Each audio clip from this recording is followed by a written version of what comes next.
A human can only last a couple weeks without food, a couple days without water, a couple seconds without air, not a moment without hope. So the beautiful thing is you have some hope. But let me just say this, guys. Hopeless is the worst feeling that you can feel, because that's the feeling of not having hope. That means that you're almost certain that the future is going to be shit. So let me just say this. My challenge for you is to see life as good, even though when you're in that state, it feels the furthest from it. So here's a couple things to do when you feel that state of despair slash hopelessness. Number one, acknowledge it. Emotions are hard enough on their own without resistance. Resistance is going to make it 10 times harder. So when you feel hopeless, the first thing you want to do is acknowledge, I feel hopeless. And you'll notice that in itself eases your resistance, eases your pain, and allows you to empathize with yourself. And you'll almost immediately feel better. Number two, you have to express it in some way, shape, or form. And this could be like acknowledging it, saying that you're hopeless, writing it down, talking to yourself. It's good to know who your support system is. And you see that bug just come up to me? And talk to good people. But even if you feel like nobody understands you or nobody relates to what you're going through, I promise somebody does. But I know if you're anything like me, when you're overwhelmed by emotions, sometimes the last thing you want to do is be around people. So express.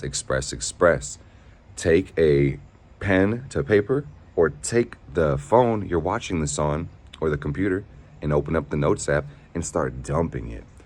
I hope you realize what a privilege it is to be literate, to be able to read the thumbnail of this video. If you were born hundreds of years ago, you may not have had the blessing of being able to read and write.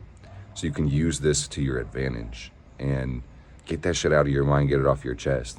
And the beautiful thing about this is that if you don't resist your emotion, you can generally get a full picture of why you feel hopeless. The journaling prompt is this: I feel hopeless, blank, because blank. And I can't emphasize enough. I know I've said it twice already, guys, but not resisting it is key. I think one of the problems is rigidity when it comes to the ego or our perception of ourselves. It can be embarrassing to feel hopeless when we consider ourselves a strong and capable person. So just know there's nothing fucking wrong with you for feeling that way. There's nothing wrong with you for feeling despair or feeling pain. So tell the story. Why do you feel that way? Is it because you feel like you're always going to feel this way? Because you feel like there's something wrong with you, that you're not good enough? Write that story and use great detail. And what you'll come to realize is that you're very human and it's really not all that bad. Even if you feel like you're broken beyond the point of repair or your mistakes outweigh all the good in your life, I'm telling you, when you just take the time to express it, you get it off your chest, so to speak, better out than in. And number three, take action. Inertia is difficult. That's an object's tendency to stay at rest when it's resting. So, ironically, I'm going to tell you after this one to rest. But when you are in a state of inaction or inertia, sometimes it can be really easy to stay there and to not move and to be stuck. All right?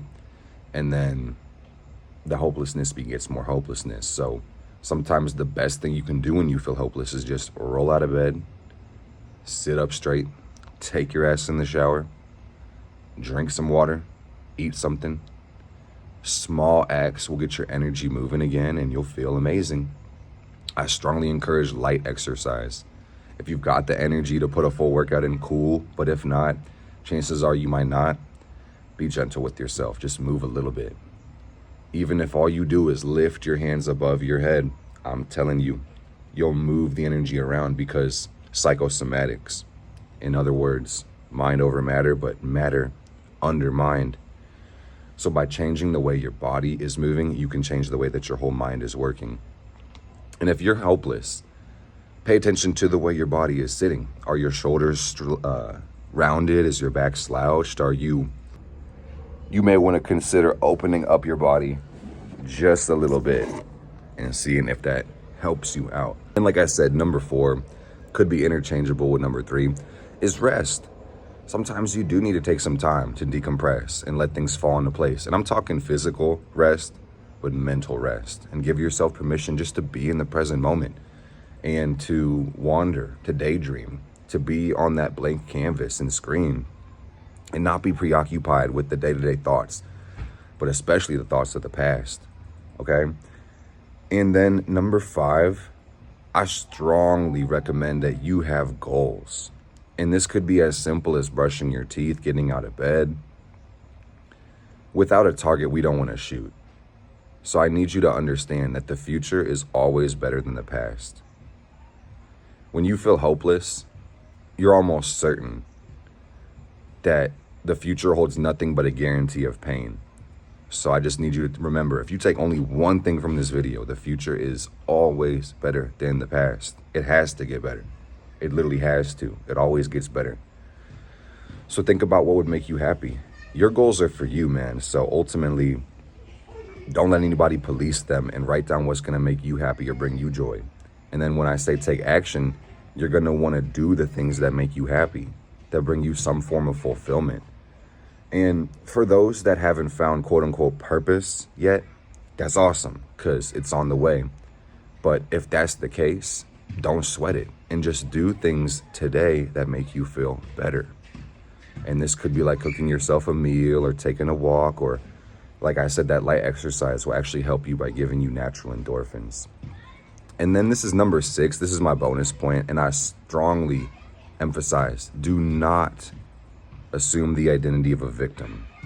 Even if you've been victimized, even if the most fucked up shit has happened to you in your life and you have a troubled past and you feel like the universe is just dunking on you, your life revolves around your identity. So the thing about assuming the identity of victim is you start to attract more negative experiences to you. So this goes a little bit beyond focus on the positive, don't focus on the negative. It's about your deeply embedded assumptions about life. Recognize that everything that happens in your universe is for you, no matter how painful, okay? And ultimately, what has to happen is committing to life and the willingness to see it through no matter how hard it gets. Within life lies the ability to create. In this present moment, you have infinite optionality, and that's where the joy lies. Don't get too stuck in the past, because then you can't create your future. Embrace the infinite now, love yourself, and be great. And I hope this helps you and put a smile on your face, because psychosomatics, once again, mind over matter. And just by forcing a smile, even if it feels so fake, for 15 seconds, that's all it takes. You're going to make yourself a lot happier, man. I am telling you. That's that physical inertia sometimes that gives me RBF, and then I start feeling hopeless, and I got to remind myself, get it together. And don't hit yourself too hard. Try not to hit yourself at all, man. Self-preservation is the number 1 rule of nature. So self-destruction is really the opposite, okay? You should never want to hurt yourself, but at the same time, it's really natural to want to escape life, especially when you've been dealt a lot of pain or confusion. So acknowledge it, express it, take some action, stay around your loved ones, love yourself, and know that it's going to get better. I love you. Thanks for taking the time to watch this video. Be well.